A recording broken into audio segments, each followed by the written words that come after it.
What prebiotic foods would you recommend? So let's understand what a prebiotic is first Yeah. of all. We all know about probiotics. So they are made of lactobacillus and bifidobacterium. If you look at the side of a packet, you'll see all these different Latin names.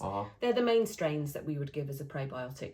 But we know actually now that the microbiome's got hundreds of different strains. I think a lot of times we'd be better looking at prebiotics. What a prebiotic does is it feeds your microbiome. What that means is if you've got strains in there with the right foods, they're going to grow. And different probiotics like different foods. If we're eating lots of nuts, lots of seeds, lots of vegetables, lots of fruits, a huge variety, and then we want some fibres from pulses, some grains, depending on what we can and can't tolerate. And actually coffee and chocolate also have good levels of prebiotics in them. Then all of those things together will feed a vast variety of beneficial bacteria. If someone's just hoping that taking probiotics is going to make a difference without doing the prebiotics, they might not get the same benefit. And I also wonder about whether they end up with the strains being too narrow, because they might get an overpopulation of a strain that they wouldn't get if they were allowing the prebiotics to do more of the work. Which is why now you'll hear people talk about that you should have 30 different plants a week. So those plants might be herbs, spices, nuts and seeds, pulses, vegetables, fruit, etc. If you think about it, they're all plants. They just come in different forms.